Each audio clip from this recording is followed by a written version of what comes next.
তখন ভর দুপুর বেলা। ঘাটের ধারে কোনো যাত্রী দেখা নেই। সূর্যদেব মাথার উপরে খাঁ খাঁ করছে। হরেন মাঝি নৌকার উপর রান্না করছে। অন্যদিকে আশুবাবু নামের এক ব্যবসায়ী ব্যবসার লাভের মূলধন নিয়ে বাড়ি ফিরবে বলে রওনা দিয়েছে। সেই খবর রঘু ডাকাতের কানে যায়। রঘু ডাকাত সেই ব্যবসায়ীর পিছু নেয়। আশুবাবু ডাকাতদের হাত থেকে বাঁচার জন্য ঘাটের কাছে হরেন মাঝির নৌকার আড়ালে লুকিয়ে থাকে। এই বেটা হরেন, তুই এখানে পুডলে নিয়ে কোনো ব্যবসায়ীকে আসতে দেখেছিস? না বাবু, আমি কাউকে দেখতে পাইনি। এই হরেন, আমার কাছে মিছা কথা বলে কোনো পারবি না। এই তোরা রাখতো, নৌকার ভিতরে খুঁজে রাখতো।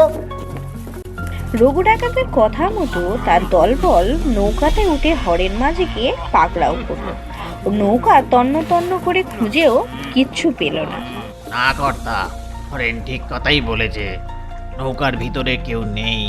বলিস কি রে? এই দিকে তো ছুটে এলো, বেটা ব্যবসায়ী গেল কোথায়? আচ্ছা ঠিক আছে, তোরা নেমে আয় তো। এই বলে রঘু ডাকাত ঘাটের কাছ থেকে চলে গেলেও একটু দূরে জঙ্গলে গা ঢাকা দিয়ে হরেন মাঝির নৌকাটার উপর নজর দিতে লাগলো। এদিকে ডাকাতদের চলে যেতে দেখে আশুবাবু হরেন মাঝির সামনে এসে নৌকায় উঠে বলল, হরেন ভাই, তাড়াতাড়ি নৌকা ওই ঘাটে নিয়ে চলো, ডাকাতরা আমার পিছু নিয়েছে। কেন বাবু, কি হয়েছে? ও তাহলে আপনাকে খুঁজতে রঘু ডাকাত এখানে এসেছিল? আপনি বুঝি ব্যবসা করেন? টাকা নিয়ে বাড়িতে ফিরছিলেন নাকি? কিন্তু আজ তো ফেরা হবে না বাবু। এই সকল কথা বলে হরেন নৌকার দাঁড়টা দিয়ে আশুবাবুর মাথায় সজোরে আঘাত করে ও তার হাতের পুডলিটা কেড়ে নেয়। এদিকে ডাকাতেরা বেগতিক দেখে ঘাটের কাছে ছুটে আসে। এই বেটা হরেন, আমাকে ফাঁকি দিয়ে আশুবাবুর টাকা হাতাতে চাচ্ছিস? এই তোরা এই বেটাকে শেষ করে নদীর জলে ফেলে দে তো। ডাকাতরা হরেনকে মেরে নদীতে ফেলে দেয় ও আশুবাবু সমস্ত টাকা আত্মসাৎ করে। আশুবাবুর শরীরটা তারা নদীতে ভাসিয়ে দেয়, কিন্তু নৌকার দাঁড়ের আঘাতে মারা যাওয়ায় আশুবাবুর আত্মা ভূত হয়ে সেই নৌকাতেই থেকে যায়।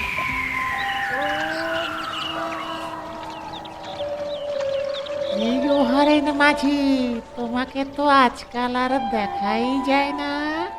তুমি কোনো কথা কও না, পয়সা দিতে গেলে নাও না। বিনা পয়সায় কারবার খুলেছো নাকি? তা বেশ, ভালো করেছো, এতে সবার ভালো হবে। হরেন মাঝির নৌকায় যখন এইসব ঘটনা ঘটছে, তখন অন্যদিকে জেলেদের জালে আশুবাবু ও হরেন মাঝির লাশ ভেসে ওঠে। পুলিশ এই খুনের পিছনে রঘু ডাকাত ও তার দলবলের ওপর সন্দেহ হয়। রঘু ডাকাতও এই গ্রাম ছেড়ে পালাবার তোড়জোড় করতে লাগে।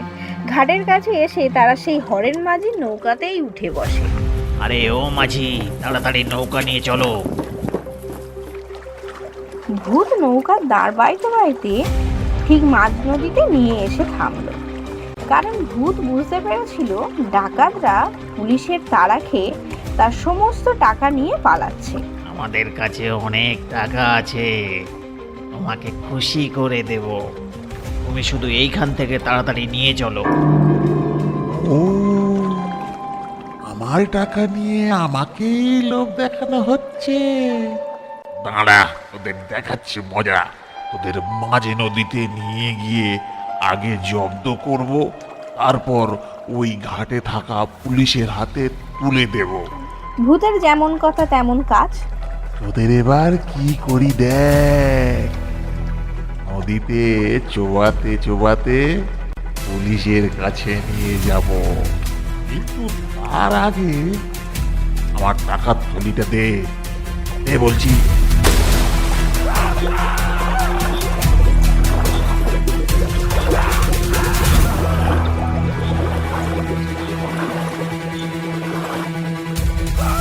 এই এত সকল ঘটনা এদিকে ঘটে গেলেও তা হরেন মাঝির বাড়ির লোকের কাছে কোনো খবর চায়নি, কারণ হরেন মাঝির বাড়ি ছিল অন্য গ্রামে।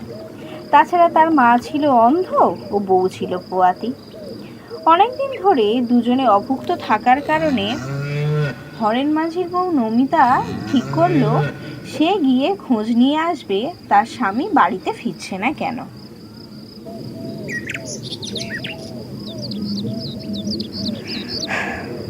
মা, তুমি বাড়িতে থাকো, আমি গিয়ে একবার দেখে আসি তোমার ছেলেরা এতদিন হয়ে গেল বাড়ি ফিরলো না কেন। সে গ্রামের ঘাটের কাছে পৌঁছে দেখলো তাদের নৌকাটা বাঁধা আছে। তার কাছে গিয়ে সাবধানে উঠে বসলো। হরেনকে অনেক ডাকাডাকি করলো, কোনো সাড়া না পেয়ে খুব কান্নাকাটি করতে লাগলো সে। এই দেখে ভূত তাকে বলে উঠল, তুমি কে?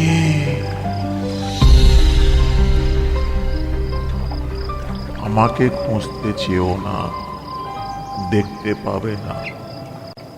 তুমি এই অবস্থায় কান্নাকাটি করছো দেখে আর চুপ থাকতে পারলাম না। নমিতা প্রথমে গলার শব্দ শুনে ভয় পেলেও কিছুক্ষণ পর নিজেকে সামলে নিয়ে তার সমস্ত দুঃখের কথা বলতে লাগলো। আমি হরেন মাঝির বউ। আমি ভেবেছিলাম এটা আমার স্বামীর নৌকা, তাই এতে উঠে বসেছি। অনেক দিন হয়ে গেল আমি আর আমার শাশুড়ি হাত পেটা খেয়ে আছি। এদিকে উনি সেই কবে বাড়ি থেকে বেরিয়েছেন, এখনো বাড়ি ফেরেননি, তাই আমি তাকে খুঁজতে বার হয়েছিলাম। তোমার স্বামী আর কোনোদিনও বাড়ি ফিরবে না।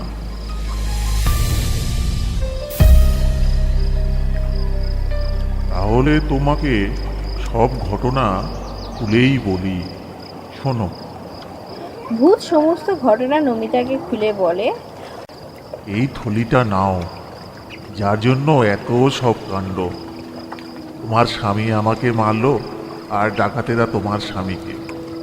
যাই হোক, এই টাকা নিয়ে তুমি ও তোমার শাশুড়ি ভালো করে দিন কাটিও। না না, এটা আমি নিতে পারবো না। যার জন্য এতগুলো প্রাণ গেল তা নিয়ে আমি কিছুতেই ভালো থাকতে পারবো না। এই বলে নমিতা খুবই কান্নাকাটি করতে লাগলো। ভূত তখন বলল, তোমার স্বামী তোমার জন্যই এই টাকাগুলো নিতে চেয়েছিল, আর তোমাকে এই টাকা আমি এমনি এমনি দেব না। আজ রাখি পূর্ণিমা তো, আমি তোমার দাদা হিসেবে এই টাকাগুলো তোমাকে দিচ্ছি। আর তোমরা যতদিন বেঁচে থাকবে এই নৌকা চালিয়ে তোমাদের খাবার ব্যবস্থা করে দেব। তুমি যাত্রীদের বলে দিও, যারা আমার নৌকায় উঠবে তারা যেন তাদের ভাড়াটা খেয়াঘাটে একটা কৌটোর মধ্যে রেখে দেয়। আর দিনের শেষে তুমি একবার করে এসে টাকাগুলো নিয়ে যেও। নমিতা ভূতের কথা মতো কাজ করলো। সমস্ত যাত্রীকে ভূতের বলা কথা বলে দিল ও এরপর থেকে তাদের আর কোনো কষ্ট থাকলো না। কিছুদিন পরে নমিতার কোল আলো করে একটা ফুটফুটে মেয়ে জন্ম নিল। তারা সুখে শান্তিতে বসবাস করতে লাগলো।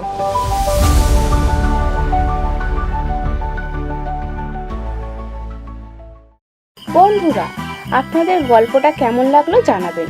আমরা নতুন পথ চলতে শুরু করেছি। আপনারা লাইক, কমেন্ট, শেয়ার আর সাবস্ক্রাইব করে পাশে থাকবেন প্লিজ।